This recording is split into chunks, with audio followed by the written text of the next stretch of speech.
Just sad. How Mike Tyson's return to the ring crashed Netflix, but disappointed fans.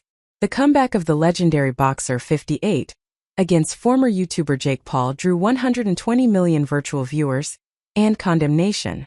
Mike Tyson's return to professional boxing after nearly 2 decades generated considerable public attention before Friday night's comeback fight against the YouTuber-turned-boxer Jake Paul. But the reviews were not kind. The 58-year-old former heavyweight champion's lamentable performance in a dull defeat by a unanimous decision elicited disappointment and condemnation, as boos rained down from the crowd of more than 72,000 spectators at AT&T Stadium in Arlington, Texas, about 20 miles west of Dallas. Just sad, NBA legend Earvin Magic Johnson wrote. I cut it off because I couldn't watch anymore. It's sad to see Mike Tyson like this because I went to every Tyson fight. This fight tonight was not great for boxing. Tyson connected with a scant 18 punches over the 8 2-minute rounds, including just 6 over the last 5 sessions, compared with his opponent's 78 landed blows.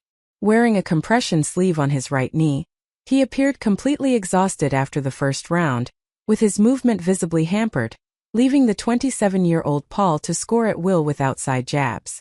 I love Mike Tyson, but commentators are giving him too much credit, the 4-weight boxing champion Terrence Crawford wrote. He looked like trash. To train that long and only throw 97 punches the whole fight is crazy. I'm just glad he didn't get hurt out there. The 31-year age gap between the fighters was thought to be the largest in history, eclipsing the 24 years that separated Archie Moore and Mike DiBiase when they met as light heavyweights in 1963. And Tyson looked every bit the part of a man pushing 60 with a history of health issues and coming off a 7,097-day layoff as he labored through 8 dreary rounds, the spirit willing but the body in full rebellion.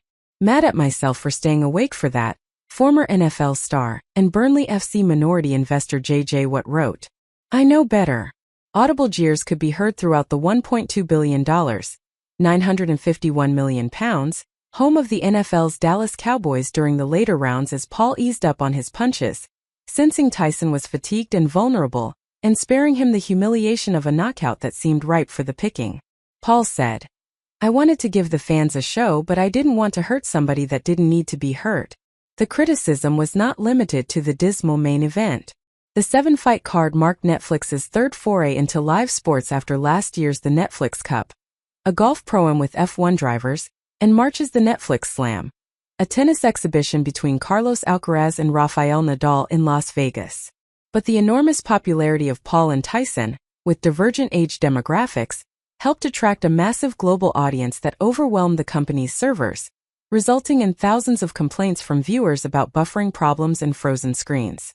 The technical issues began during the co-feature bout, which saw Katie Taylor win a disputed 10-round unanimous decision over Amanda Serrano in a much-anticipated rematch of their 2022 Classic. The crowd-pleasing scrap offered a stark contrast with the dour main event, but not for the nearly 100,000 users who reported network issues starting in the middle rounds, according to the website Down Detector. Those problems would persist into Tyson's fight with Paul, driving many viewers to X and Blue Sky to vent their frustrations, where #Netflix crash was among the trending topics. Hey Netflix, have you tried unplugging and replugging the router? One X user wrote. By many metrics, the event, promoted by Paul's 3-year-old most valuable promotions company, was a roaring success. The live gate of nearly $18 million, £14.3 million, shattered the record for the largest U.S. boxing gate outside of Las Vegas, and nearly doubled the previous Texas mark for a boxing or MMA, mixed martial arts, event of $9 million for Canelo Alvarez's fight with Billy Joe Saunders in 2021. This is the biggest event, Paul later boasted. Over 120 million people on Netflix. We crashed the site, but it was a rocky showing for the streamer, whose live sports ambitions are central to its plans for growing its nascent advertising business. Netflix will broadcast 2 NFL games over Christmas, and will begin streaming World Wrestling Entertainment's Raw franchise in January as part of a 10-year, $5 billion deal signed this year.